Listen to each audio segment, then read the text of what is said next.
The United States government now knows that at least 1,429 Syrians were killed in this attack, including at least 426 children.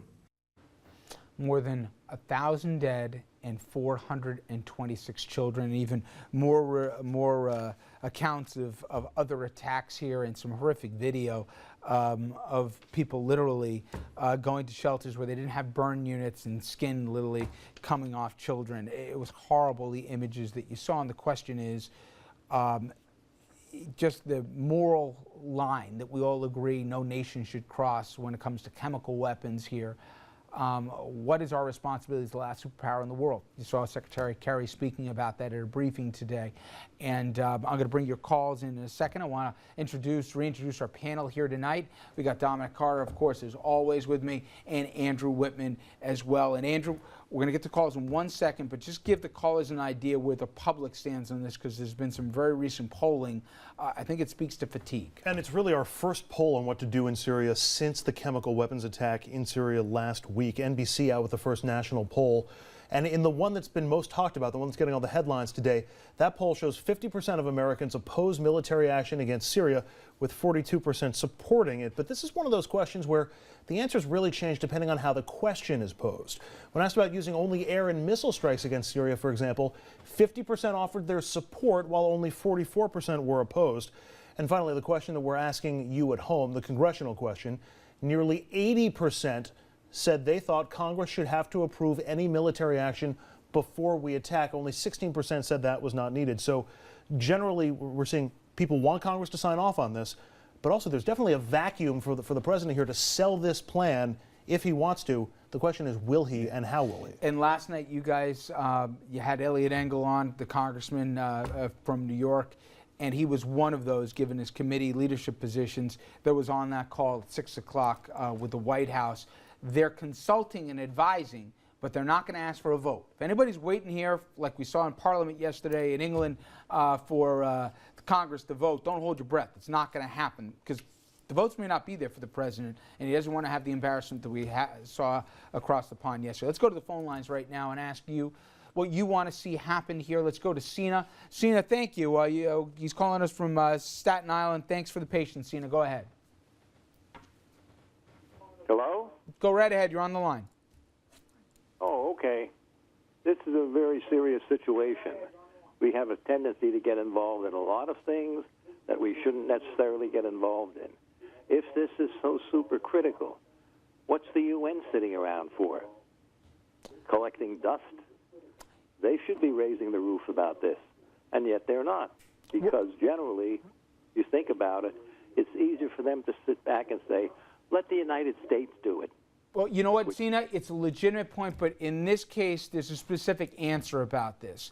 When they go to, basically for the vote here, and they go to the Security Council, all it takes is one member of the Security Council to vote no, and we already know Russia has made it clear that they will not sign off on this. They have ties to Syria right now, supporting weapons, among other things, to them, and also China will not sign off on this. So even if the world, if you will, even if the majority of the UN members, the majority of the Security Council wants to do this, it takes one no vote, and we already know there's at least one, if not two, in the Security Council that will not push this thing through. So you can criticize the UN fairly for a lot of things, but on this thing, they're not sitting on their hands. You can look to 1 to 2 nations here for that. All right, let's go to Mary Ann. She's calling us from Poughkeepsie. Mary Ann, same question to you. What do you want to see the president do, and what do you think America's role is, given the atrocities we see that are happening right in front of us in Syria?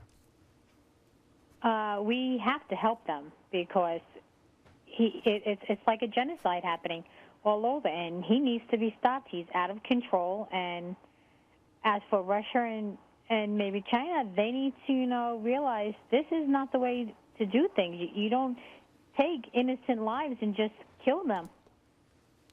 Thank you very much, Marianne. And you know what, Dom, when you see the pictures and you see the kids, it's horrible. Marianne makes a great point, but then I really believe that many Americans agree with the first caller in terms of everyone wants to do something, but at what point does the U.S. become the police throughout the entire world? What is a little reassuring with this, Richard, and I'm glad you made that point because it's an excellent one about the UN. Russia or China, they've already on record as no votes, so you can't go through the Security Council. You're not going to get that. But what is a little reassuring, the administration, the president, the Secretary of State, Kerry, have already said that they're keeping Iraq in mind.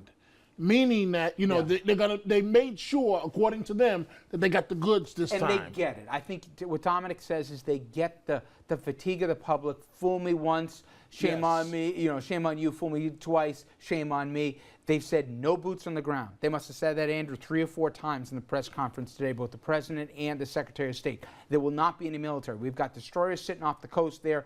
They're loaded up with Tomahawk missiles. There could be aerial campaigns, and there probably would be. We're hearing as many as 50 to 60 potential targets. But then the question is, and none of us are generals here at the table. We intentionally structure the format to give you equal voices. But you don't telegraph. If you get in a fight, you're not going to tell somebody, hey, listen, in about 9 days, I'm going to punch you, right? That's not the way any of us know you try and win a fight. We've telegraphed this. They're starting to move both, as we understand, infrastructure, military personnel, human that's shields. A big problem. We've also seen them move some of the We've seen it. Before the Iraq War, think of the period during the Clinton administration in between the Iraq wars when we had to make airstrikes against Baghdad and against Iraq.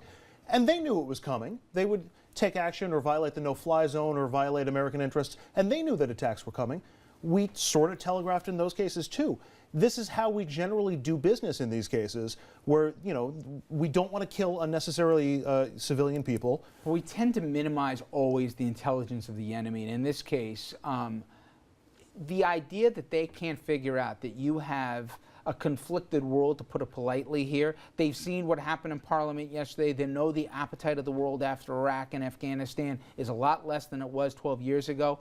They say, hey, you know what? We make this as difficult optically as possible. We show bodies, we show civilians, we put the human shields. Maybe they'll scale back again. People are skeptical about mission creep, about where this all goes. And we have on the phone with us Frankie, who's calling us from West Babylon. Frankie, I understand you're an ex-Marine, is that right? I took my time in Desert Storm. Actually, one first of 3,000 troops there. So, Frankie, you understand when people talk about the concerns of mission creep, that it never starts and stops with just a surgical strike. How about as a military man yourself? Are you worried about if this starts one way, it doesn't always end that way? Well, if you look at the past 12 years, I mean, the United States has thinned themselves out through Afghanistan, through Iraq, and hey, possibly even Iran if we do get into Syria. What is Iran going to do? They're so close. Do you really want to get involved by sending more troops into the Middle East? I mean, how long does it have to take until we start worrying about our own country and our own needs?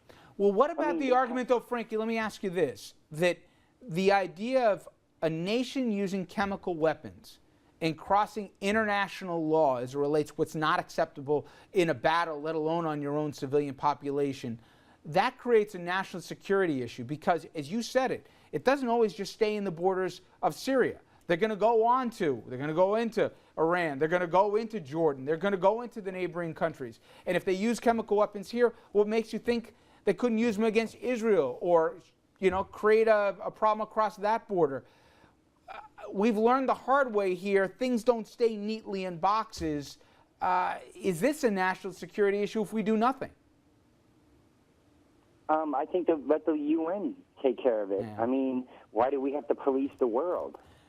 I think you're right, Frankie. We don't, but we already know the answer. If we're going to wait for the UN, we're going to get real old here.